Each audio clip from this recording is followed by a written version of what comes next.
Repeat करना है क्या कुछ? आगे कर दें शुरू फिर? चलो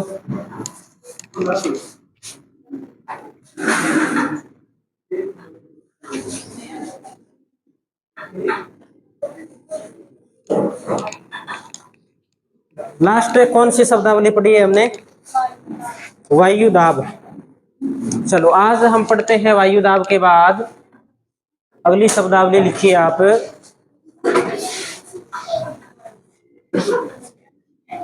मानसून।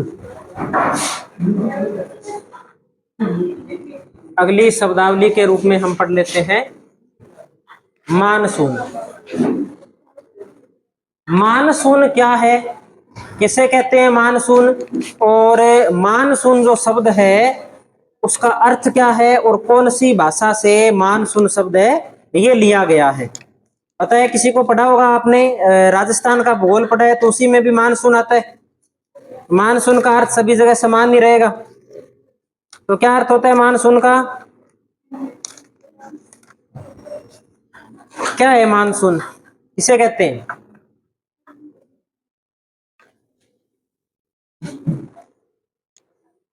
तो मानसून शब्द अरबी भाषा के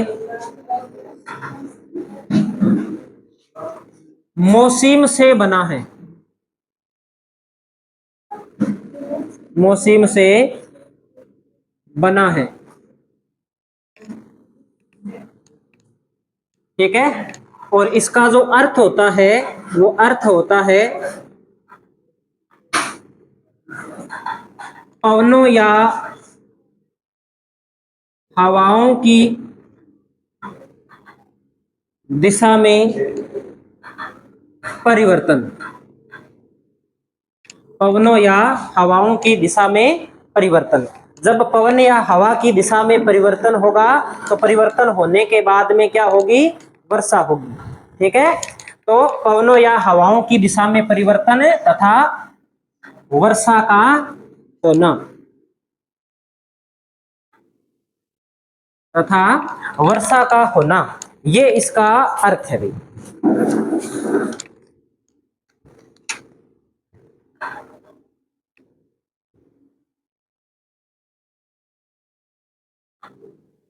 एक नोट लगा के बात और लिखते हैं अपने इसके साथ,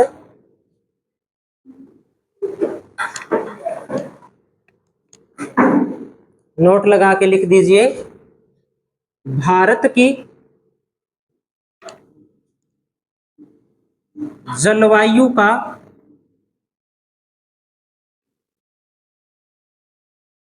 सर्वप्रथम अध्ययन, भारत की जलवायु का सर्वप्रथम अध्ययन अरबी यात्री अल मसूदी ने, अरबी यात्री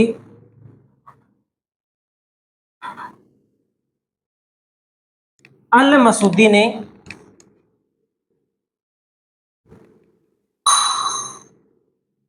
अल मसूदी ने किया। तो भारत की जलवायु का सर्वप्रथम जो अध्ययन है वो किसने किया?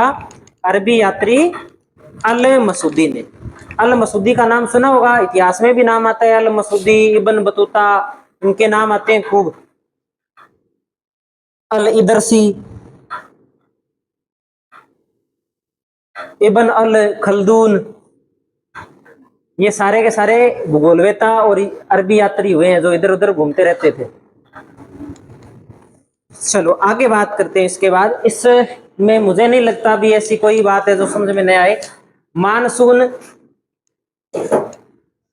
बाकी आगे पढ़ेंगे अपने वर्षा ऋतु के अंदर, मानसून डिटेल से अपने वहां पर और देख लेंगे। आगे एक शब्द लिखते हैं इसके बाद हमें आम्र वर्षा। अगला शब्द पढ़ते हैं हमें आम्र वर्षा। आम्र वर्षा का मतलब वैसे देखे तो ऐसे लगता है कि आम की वर्षा, ऊपर से आम ही आम पड़ रहे हैं, है ना। संधि विच्छेद के अनुसार तो कुछ ऐसा ही होगा आम्र वर्षा का, लेकिन ऐसा नहीं है। आम्र वर्षा का मतलब क्या है कि भारत के अंदर मानसून के आने से पहले कुछ स्थानों पर बरसात होती है, जो कुछ जगह लाभदायक होती है, कुछ जगह नुकसानदायक होती है। तो जो अम्र वर्षा है, ये अम्र वर्षा की अपने बात करें तो यह महाराष्ट्र, गुजरात और इसके अलावा अपने बात करें कर्नाटक, और कर्नाटक के बाद में केरल, यानी कि जो पश्चिमी तट है, इस पश्चिमी तट के जो राज्य है, यहाँ पर आम की खेती की जाती है। आम के वृक्षों की क्या है, अधिकता है। और जब ये मानसून से पहले इस क्षेत्र के अंदर बरसात होती है, इस बरसात से आम की फसल को फूल लगने शुरू होते हैं, या आम की फसल के लिए लाभदायक होती है। कौन सी वर्षा, मानसून पूर्व वर्षा जो कहां होती है, तो इसमें लिखेंगे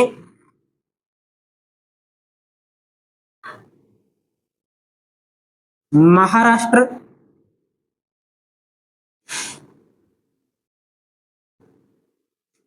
कर्नाटक, महाराष्ट्र, कर्नाटक, केरल तथा गुजरात में, तथा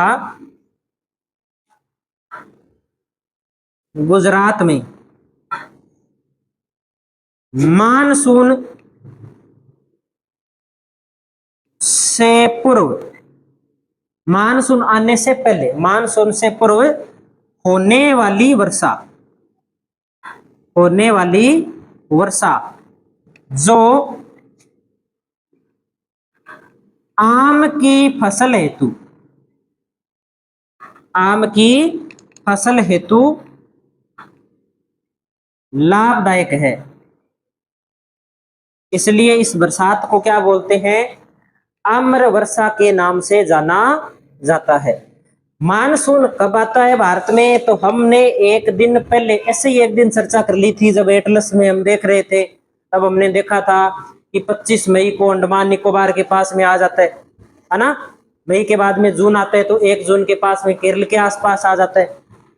देखा था कि नहीं देखा था, रेखाएं ऐसी देखी थी, उन रेखाओं के आधार पे हमने पढ़ा था। तो यानी कि मई के आसपास जो बरसात होती है ना, अप्रैल मई के आसपास, वो मानसून पूर्व वर्षा कहलाती है। और अपने मानसून कब आता है, 1 जून के बाद में मानसून भारत में सही प्रकार से आता है। तो ये तो होगी आम्र वर्षा। आम्र वर्षा के बाद में 2 नंबर पे आप लिखिए फूलों की बौछार,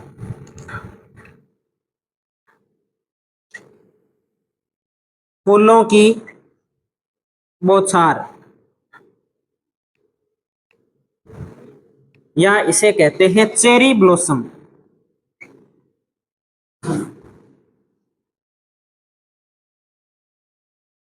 चेरी ब्लॉसम,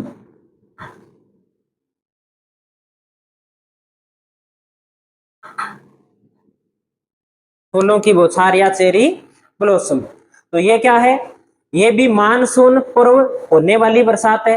इससे क्या फायदा होता है, इससे जो सीधा सीधा फायदा होता है वो कॉफी की फसल के लिए होता है। कॉफी की जो फसल होती है उसके फूल लगते हैं, इस बरसात के बाद में वो फूल जल्दी जल्दी खिलने लगते हैं, इसलिए इसे फूलों की बौछार के नाम से जाना जाता है। और भारत में सबसे ज्यादा कॉफी कहाँ होती है, कर्नाटक वाले क्षेत्र में। तो लिख देंगे, इसमें लिख दीजिए, लिखिए मानसून पूर्व वर्षा, मानसून पूर्व वर्षा जो कॉफी की फसल हेतु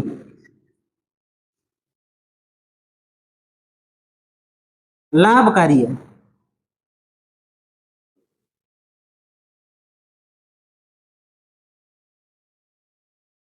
राज्य कौन कौन से, कहां पर प्रमुख रूप से कॉफी का उत्पादन होता है या फूलों की बौछार कहां कहां कहा जाता है, तो एक तो आएगा कर्नाटक, एक थोड़ा सा तमिलनाडु और थोड़ा सा केरल का भाग। तो क्षेत्र हो जाएगा इसमें सबसे महत्वपूर्ण तो कर्नाटक ही है, एक तमिलनाडु, हाँ नीलगिरी की पहाड़ियों के आसपास वाला क्षेत्र, तमिलनाडु, कर्नाटक, तमिलनाडु और केरल। अगर इनमें से कोई एक बताना हो ना, तब कौन सा होगा, कर्नाटक।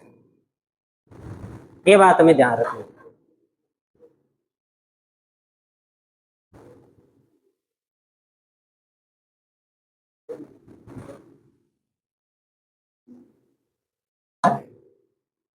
हिंदी महीने याद है क्या आपको?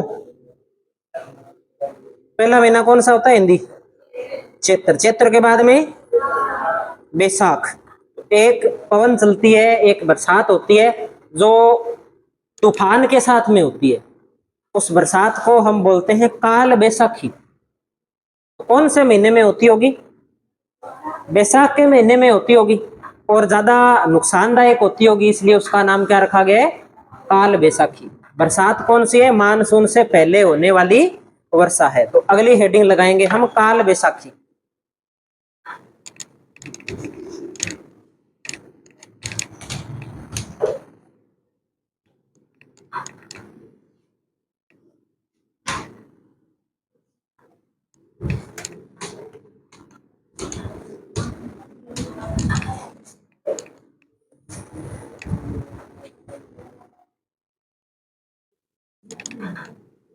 काल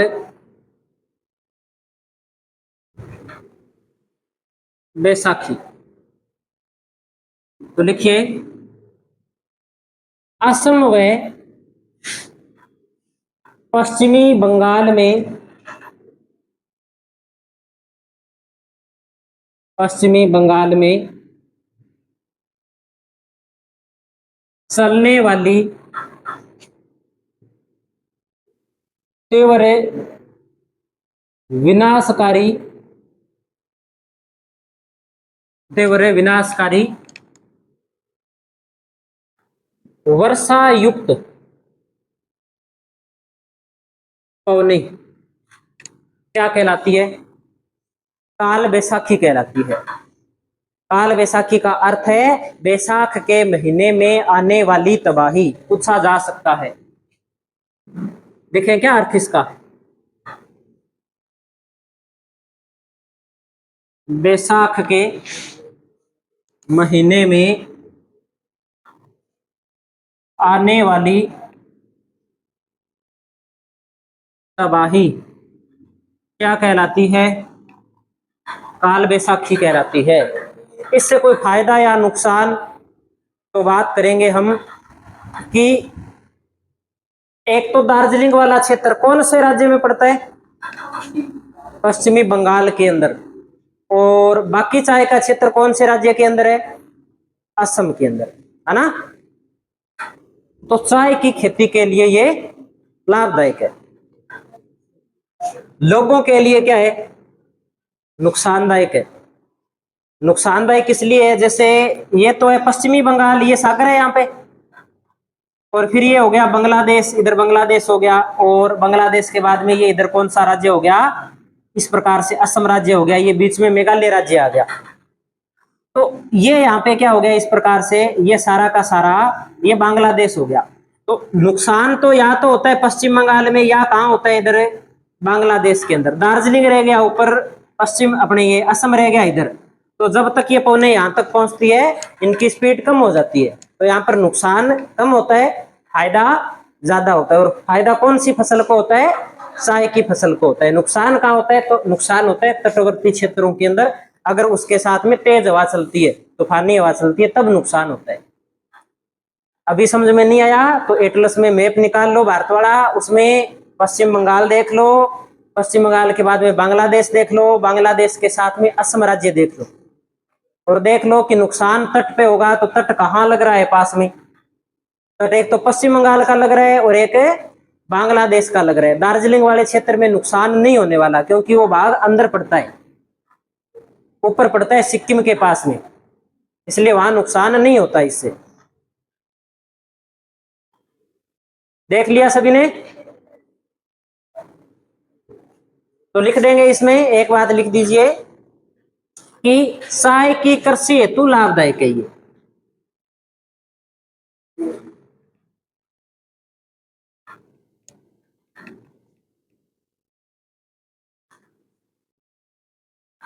चाय की कृषि हेतु लाभदायक,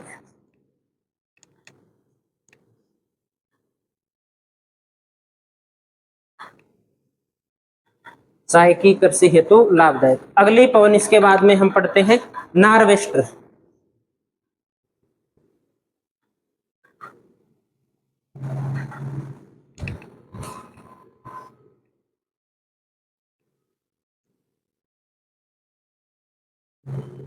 नार्वेस्टर चलती है, हम नार्वेस्टर के अंदर लिखेंगे झारखंड।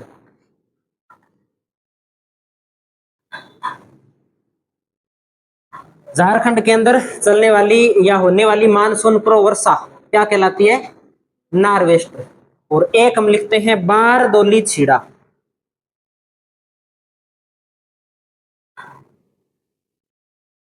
बारदोली छीड़ा। बारदोली छीड़ा असम राज्य में चलने वाली तीव्र विनाशकारी वर्षा युक्त पवन। तो क्या हो जाएगी? बारदोली छीड़ा। अब एक बात इसमें जो अंतर करने वाली है वो भी हम ध्यान में रखेंगे। कई बार पूछता बारदोली छीड़ा का है और हम काल वैसाखी कर देंगे। कई बार पूछेगा अम्र वर्षा का, हम फूलों की बौछार कर देंगे। ठीक है, उल्टा पुल्टा हो जाएगा काम। तो जो राज्य के नाम लिखे हैं ना, उन राज्यों के नाम को सही ढंग से याद रखना है भी कौन से 3-4 किस्में हैं, कौन से 3 या 2 किस्में हैं। तो बारदोली छीड़ा में लिखेंगे असम राज्य में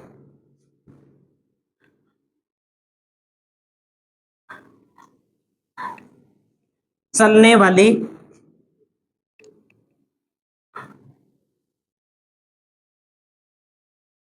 तीव्र विनाशकारी वर्षा युक्त पवन।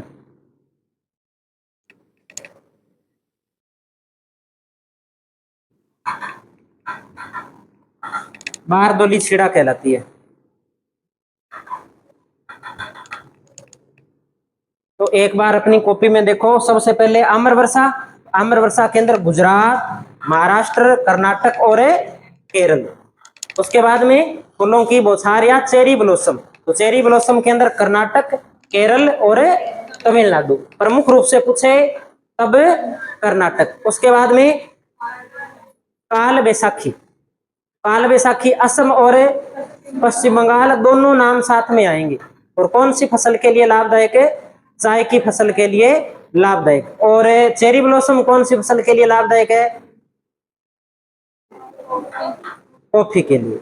और आम्र वर्षा आम की फसल के लिए। ठीक है, तो ये कुछ हमने पौनों के नाम पढ़ लिए जो बार बार पूछे जाते हैं। और एनसीईआरटी वाली किताब के अंदर 11वीं क्लास के तीसरा चौथा पाठ होगा शायद, उसके अंदर ये नाम आपको सीधे के सीधे मिल जाएंगे। जैसे यहाँ लिख रखा है वैसे ही मिल जाएंगे। हो सकता है कोई एक शब्द ही बीच में चेंज ना हो, ऐसे का ऐसा ही लिखा हुआ है और पेपर में ऐसा का ऐसा ही आ जाएगा। एनसीईआरटी से जब प्रश्न बनता है ना, तो सीधी एनसीईआरटी की लाइन ही उठती है, आगे पीछे कोई चेंज होने वाला नहीं है, सीधा का सीधा लाइन उठा के दे देगा। खालिस्तान भी बना के दे देता है कई बार, सीधी लाइन उठाएगा। जैसे जैसे लाइन बना देगा कि असम व पश्चिम बंगाल में चलने वाली तीव्र विनाशकारी पवनें खालिस्तान कहलाती है, 4 ऑप्शन दे देगा, सीधी लाइन ही उठा लेगा। कई बार ऐसे प्रश्न आते भी हैं। चलो ये नोट कर लिया सभी ने, आगे चलते हैं। इसके बाद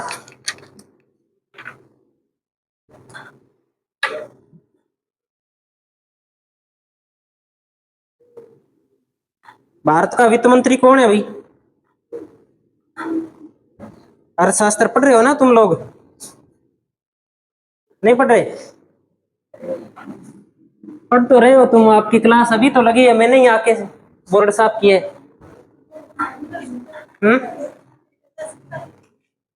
निर्मला सीतारमण है क्या? सही बात है ये, या कोई और है?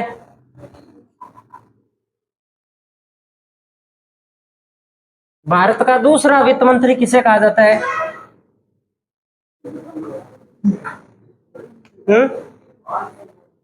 पांचवा नहीं, दूसरा। 5वें तक नहीं जाना, भूगोल में पहला पूछा ही नहीं जाएगा, दूसरा ही पूछा जाएगा। मानसून को कहते हैं। क्यों कहते हैं?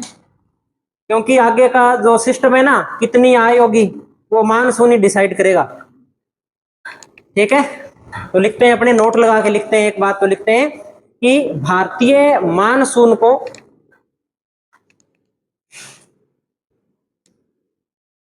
भारतीय मानसून को देश का या भारत का। दूसरा, वित्त मंत्री कहा जाता है।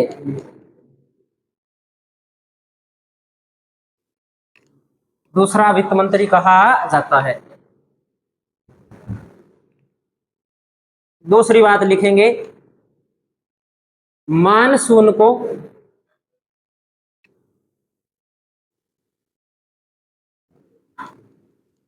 भारतीय कृषि का जुआ कहा जाता है।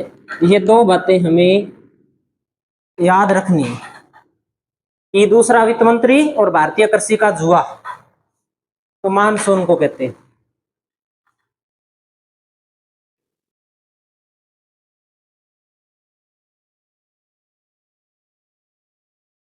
यहां तक ठीक है। अब मुझे आप बताओगे कि करक संक्रांति, मकर संक्रांति, शरद विषुव और बसंत विषुव, चार नाम पढ़ते हैं ना हम। इन चार नामों के बारे में सही जानकारी किन विद्यार्थियों को नहीं है, जिन्हें नहीं पता है इनके बारे में?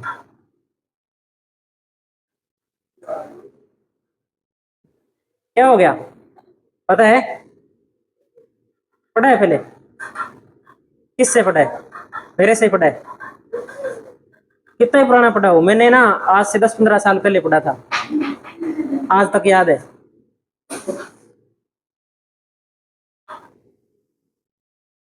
और पढ़ा ही था, बताया किसी ने नहीं।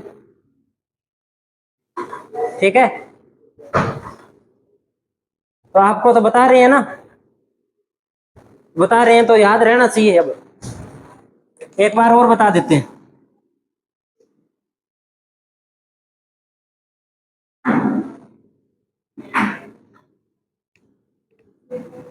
जिसको पता है उसे बनाने की आवश्यकता नहीं है, जिसे नहीं पता वो बना लेना, क्योंकि इस भारतीय भूगोल में इसके बाद में मैं ये नहीं बताने वाला, क्योंकि एक बार पहले बता दिया, अब दूसरी बार बता रहा हूं। और दूसरी बार इसलिए बता रहा हूं कि कुछ बच्चों को ये टॉपिक समझ में नहीं आता, इसलिए बता रहा हूं। तो देखो, ये सूर्य है और सूर्य के चारों ओर चक्कर कौन लगाता है? पृथ्वी चक्कर लगाती है क्या? ये सही बात है। कैसे चक्कर लगाती है? ऐसे लगाती है,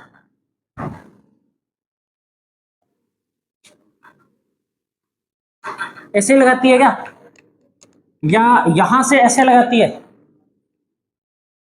पहला प्रश्न तो यही है कि चक्कर लगाती कैसे है? जैसे मंदिर में फेरी लगती है वैसे? उल्टी दिशा में? ठीक है, उल्टी दिशा में चक्कर लगता है भाई, ये बात ध्यान रखनी। ये है सूर्य।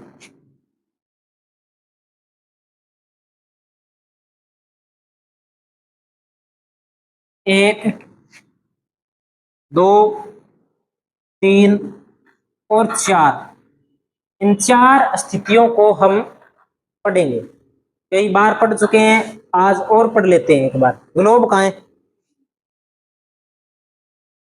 ग्लोब कुछ वहां पे, कहाँ पे है ग्लोब? अंदर है? लेके आओ, ढूंढ के लाओ उसे।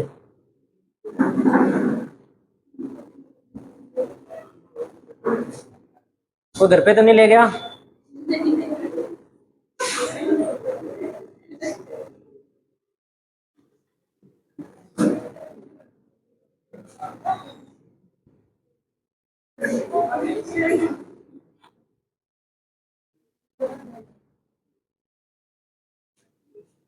नहीं मिला?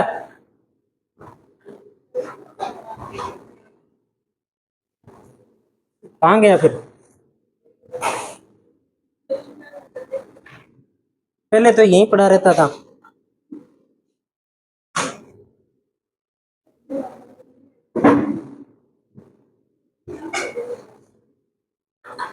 है ही नहीं ग्लोब।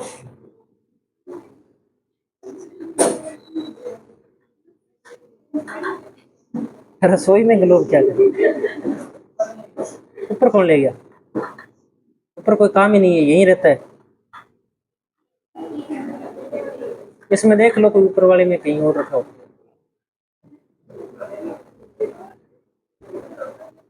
ऊपर तो मैं तो लेके गया नहीं, कभी क्लास ही नहीं लगाई ऊपर, या उस क्लास में या इस क्लास में। ग्लोब नहीं है तो लोटा ले आओ, लोटे से समझ लेंगे। ग्लोब नहीं होता था तब लोटे से ही समझते थे। नहीं है ग्लोब, चलो लोटा लेके आओ, फिर लोटे से समझते हैं।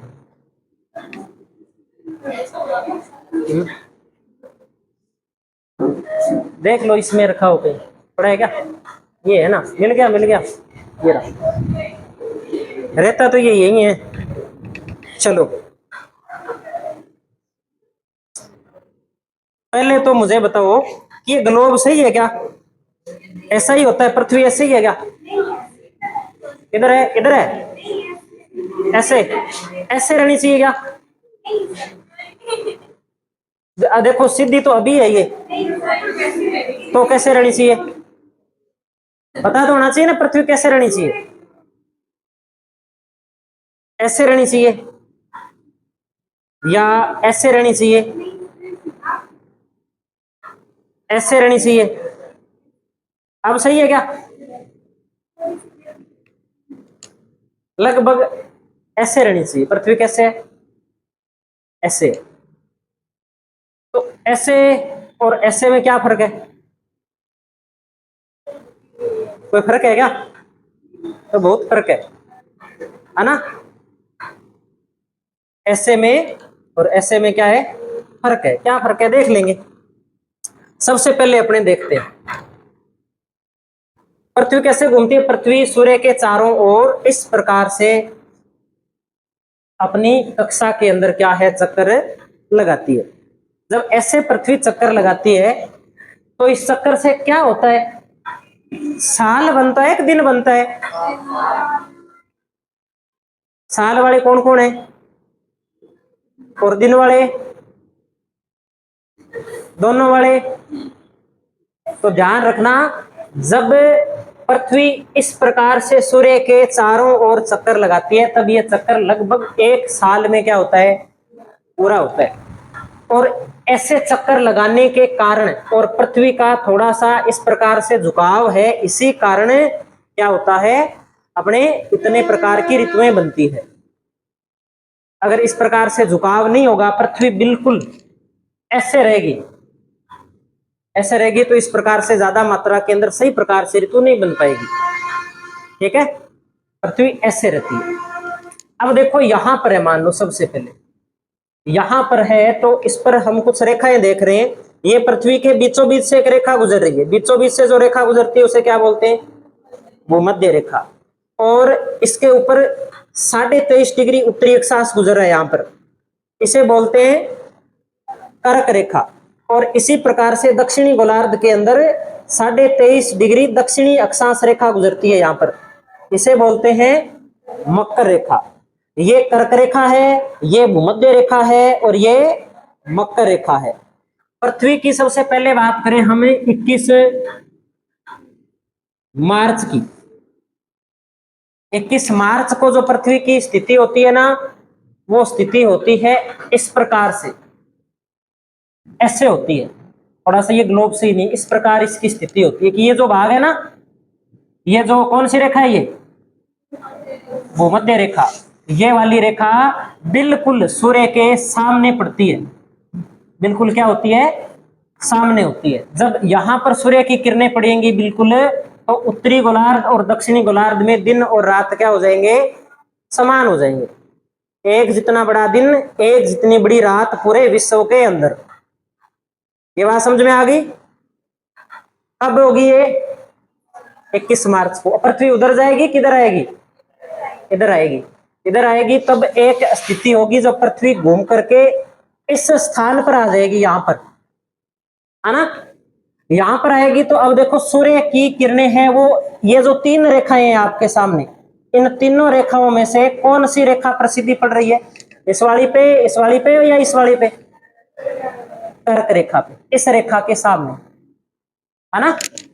तो ये कौन सी संक्रांति हो जाएगी?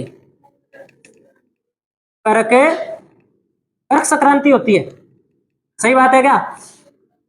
कितनी तारीख होती है? 21 जून। जून में गर्मी ज्यादा होती है क्या? जून में गर्मी ज्यादा क्यों होती है? क्योंकि सूर्य की सीधी किरणें पड़ती है कर्क रेखा पर, इसलिए गर्मी क्या होती है? ज्यादा होती है। इस दिन क्या होता है? इस भूमध्य रेखा से उत्तर वाला ऊपर वाला जो भाग है ये उत्तरी गोलार्ध है, इसमें सबसे बड़ा दिन होता है। दिन तो एक दिन की अवधि 24 घंटे मानते हैं। अगर यहाँ पे 14 घंटे का दिन है तो रात कितने घंटे की होगी? 10 घंटे की रात होगी। दिन बड़ा हो गया, रात क्या होगी? छोटी होगी। अगर यहां दिन बड़ा है तो यहां रात बड़ी होगी, क्योंकि जितने टाइम यहां सूर्य की किरणें सीधी पड़ेगी ना, उतनी देर यहां पर सूर्य की किरणें नहीं पड़ेगी। विश्वास नहीं हो रहा तो वहां से टॉर्च जला के देख लो। ठीक है, टॉर्च जलाओगे तो सूर्य की किरणें यहां पर सीधी पड़ेगी, इस वाले भाग में सूर्य की किरणें नहीं पड़ेगी। तो कर्क रेखा पर सूर्य की किरणें सीधी पड़ने के कारण इसे किस नाम से जानते हैं? कर्क संक्रांति के नाम से जानते हैं। इसके अंदर हम कुछ बात लिख लेंगे। इसके बाद में पृथ्वी घूमती हुई कहां पहुंच जाती है? यहां आ जाती है। यहां जब आती है इस प्रकार से, ये देखो इस प्रकार से, तो अब देखो कौन सी रेखा पर सूर्य की किरणें सीधी पड़ रही है? कर्क रेखा ये है, ये भूमध्य रेखा है और ये मकर रेखा है। इस रेखा पे सीधी पड़ रही है, क्योंकि ये रेखा सबसे नजदीक भी पड़ रही है, उभरी हुई है यहां। तो ये हो जाएगा शरद विषुव। कौन सा विषुव होगा? शरद विषुव। अब ये ऐसे है, इसको बना लेते हैं हम। वास्तविक स्थिति तो यही है। अब ये रेखा आपको दिख रही है। अब देखो, अब जैसे जैसे ये पृथ्वी यहां से इधर जाएगी तो सूर्य की किरणें कौन से गोलार्ध में सीधी पड़ने लगेगी? दक्षिणी गोलार्ध में। यहां थी तब तक उत्तर में थी, यहां जब सूर्य की किरणें आई, कितनी तारीख थी ये? 23 सितंबर। 23 सितंबर को फिर विश्व के अंदर दिन और रात एक जितने बड़े होते हैं, लेकिन 23 सितंबर के बाद में जब सूर्य अपने पृथ्वी वो इधर गति करेगी, इधर गति करेगी, तो अब जो सूर्य की किरणें वो इस दक्षिणी गोलार्ध में सीधी पड़ने लग जाएगी। और जैसे जैसे हम यहां जाएंगे, यहां पर ये पृथ्वी आएगी, तब ये वाली जो रेखा है ना, ये कौन सी रेखा है? मकर रेखा। ये मकर रेखा बिल्कुल इस सूर्य के सीध में होगी, यानी कि सूर्य की किरणें कौन सी रेखा पर सीधी पड़ेगी? मकर रेखा पर। मकर रेखा पर सीधी पड़ेगी तो कौन सी संक्रांति हो जाएगी?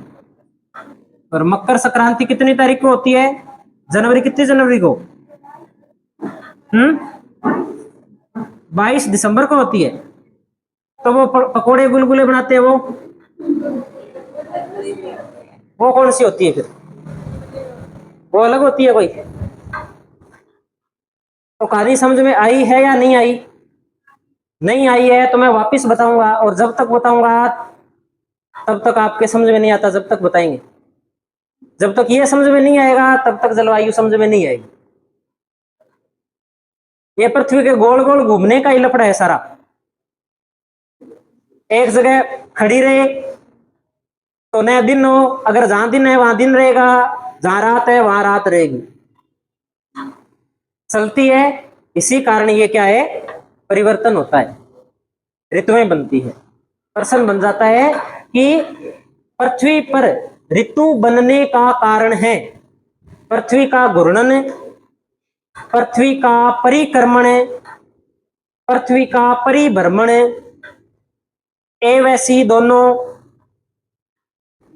है ना? प्रश्न क्या बन गया? प्रश्न बन गया कि ऋतु बनने का कारण है।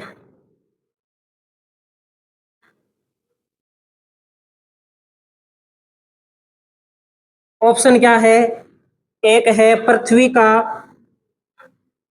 घूर्णन, है ना? दूसरा है पृथ्वी का परिक्रमण। तीसरा है पृथ्वी का परिभ्रमण। चौथा है ए व सी दोनों। आ सकता है कि नहीं आ सकता प्रश्न?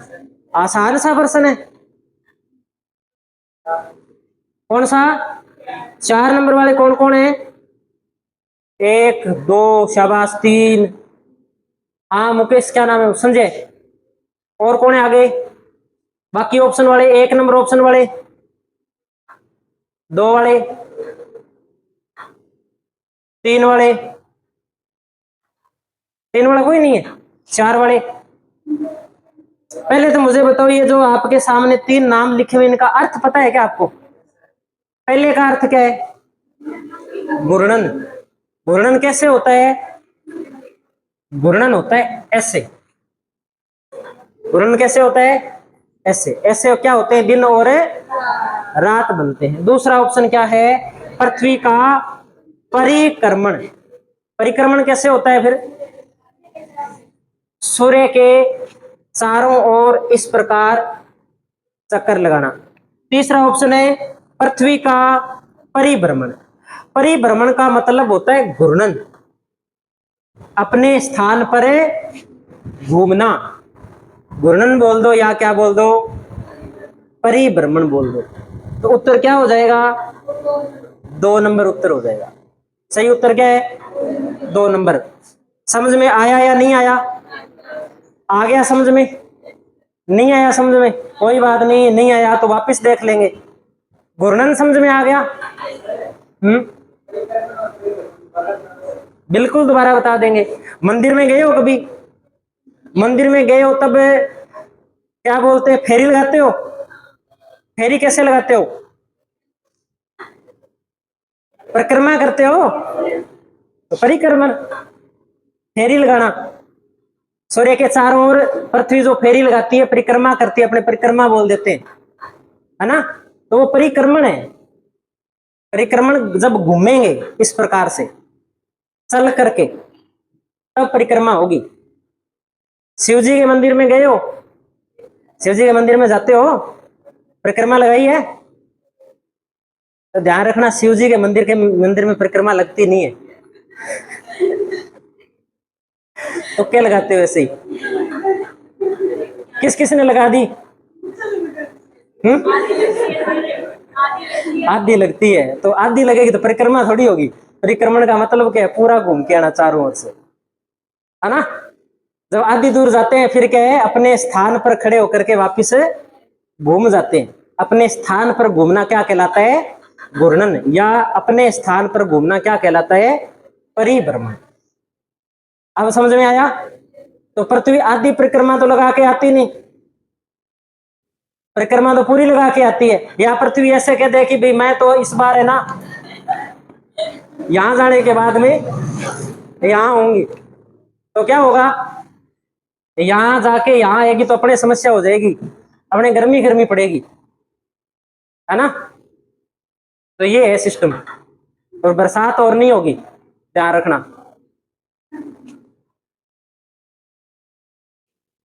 अभी भी समझ में नहीं आया तो फिर वापस देखते हैं, ठीक है? वापस देखेंगे एक बार और। सबके समझ में आ गया? ठीक है। तो अब कुछ बातें हम लिख लेते हैं। इसे बनाओ पहले तो, और बनाओ तो थोड़ा छोटा बना लेना, आसपास में जगह रख लेना, ताकि कुछ बातें इसके साथ में लिख ले हम। क्या बातें लिखनी है वो मैं यहां लिख देता हूं। कर्क संक्रांति के दिन की विशेष बात क्या है?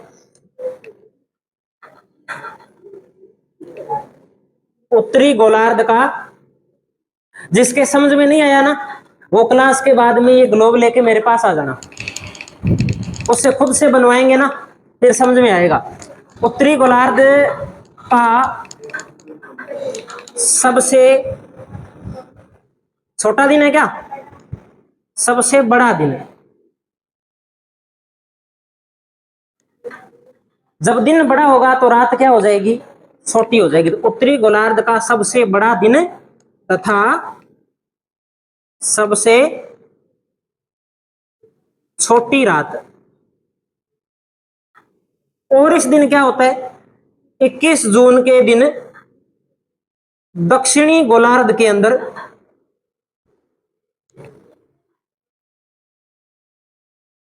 दक्षिणी गोलार्ध की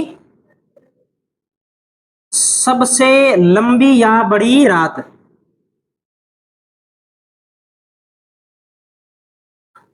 वह सबसे छोटा दिन। एक और मैं बात बता दूं, मेरे को ये बात किसी ने नहीं समझाई, किसी से नहीं समझा। मैं एक ग्लोब लेके आया था और एक किताब खोल के रखी थी पास में, 5-6 दिन लगे थे ये बात समझने में कि ये ऐसे कैसे हो जाता है।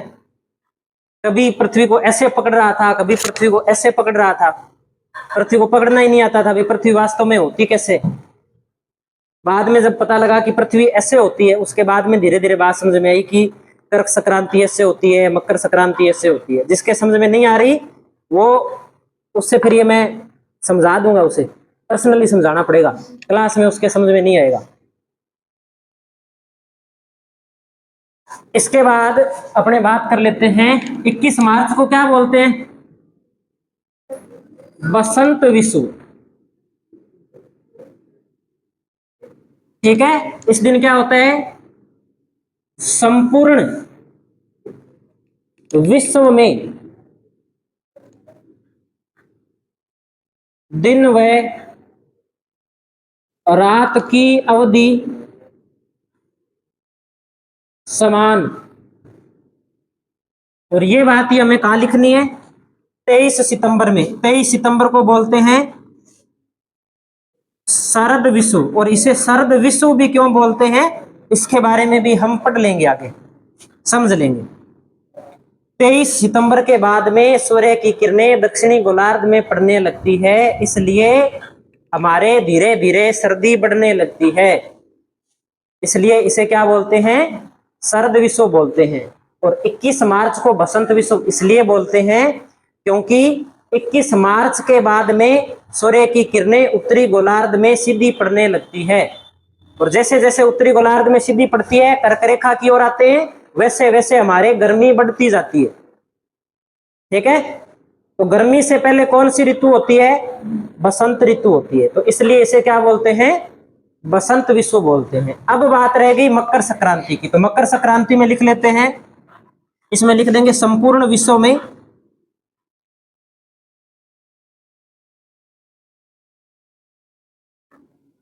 दिन व रात की अवधि समान। और अब कर्क संक्रांति में लिख देते हैं दक्षिणी गोलार्ध का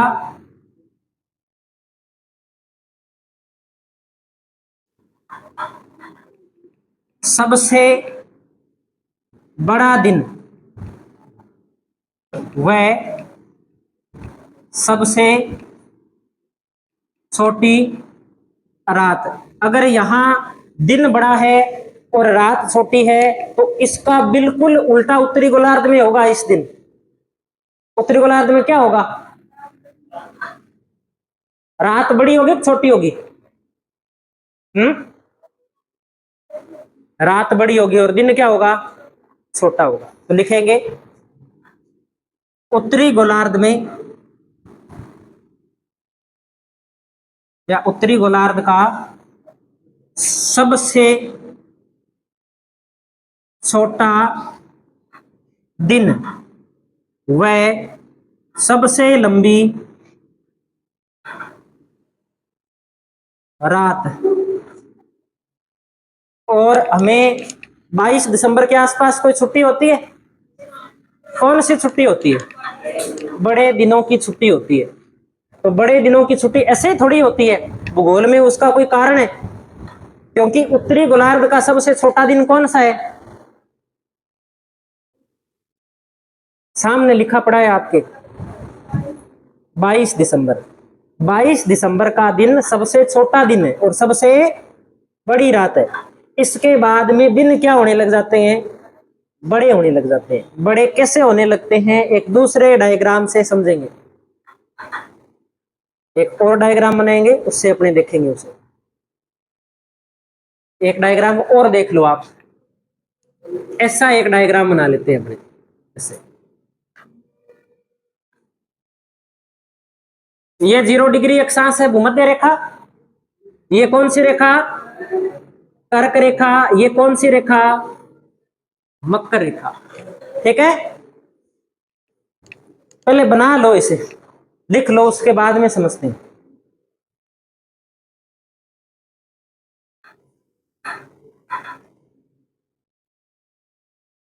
कईयों के समझ में नहीं आया, मुझे पता है, और चेहरे से ये भी पता लग रहा है कि किसको समझ में नहीं आया।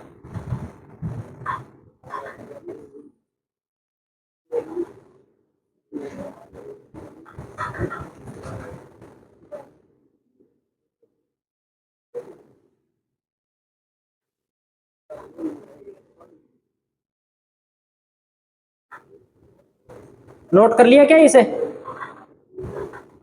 समझे आगे। देखो फिर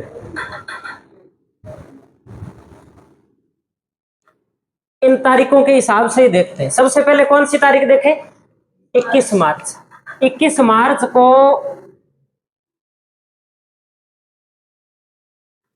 सूर्य की किरणें सीधी कहां पड़ती है, भूमध्य रेखा पर पड़ती है। भूमध्य रेखा पर मान लो यहां पर सूर्य की किरण सीधी पड़ेगी तो दिन और रात की अवधि पूरे विश्व में क्या होगी, समान होगी। अब 21 मार्च के बाद में कौन सी तारीख आएगी, 22 मार्च। 22 मार्च या 21 मार्च के बाद में या 22 मार्च को सूर्य की किरणें उत्तरी गोलार्ध में सीधी पड़ेगी।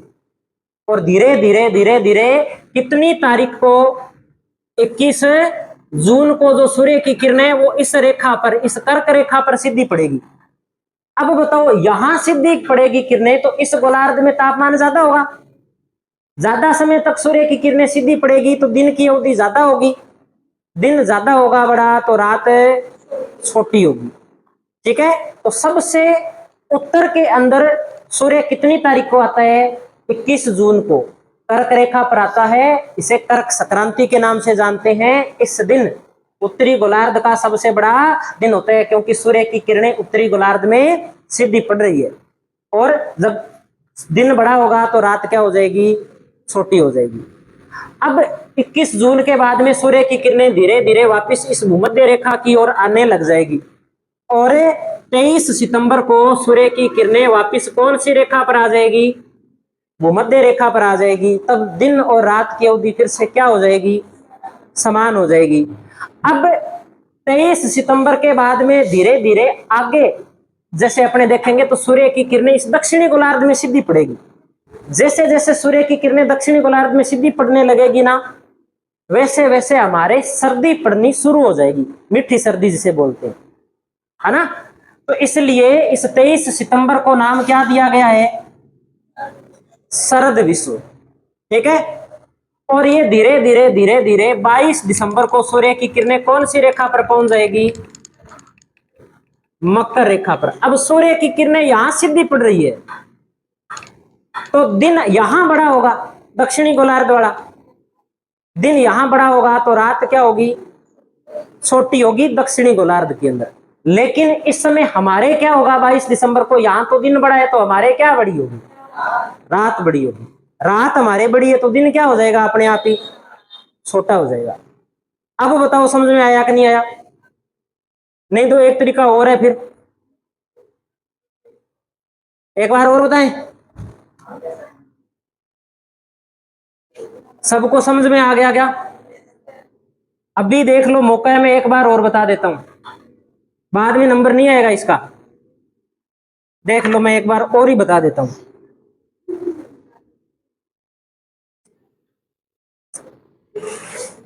एक मोबाइल दो, टॉर्च जला के समझते हैं अपने।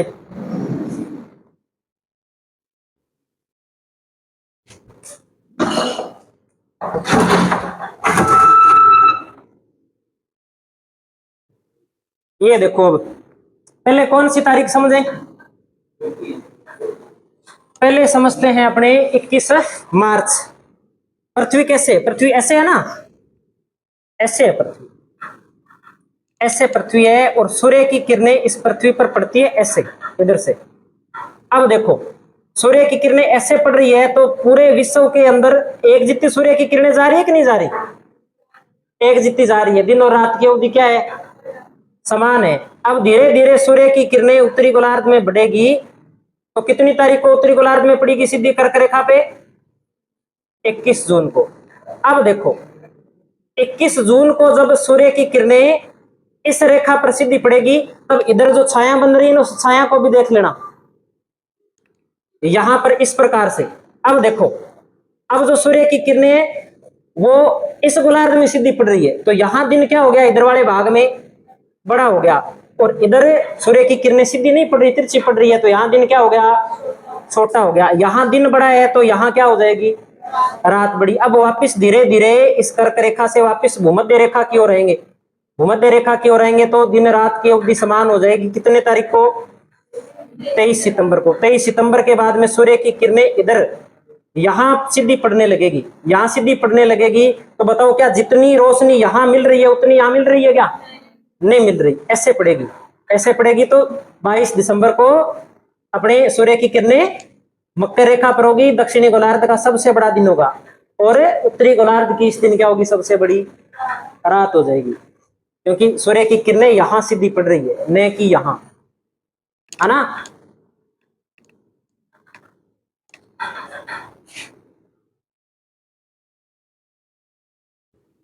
अभी भी समझ में नहीं आया तो मैं फिर और समझा दूंगा, ठीक है, लेकिन समझना जरूरी है, इससे प्रश्न बनेगा। तो ये नोट कर लिया सभी ने, ठीक है।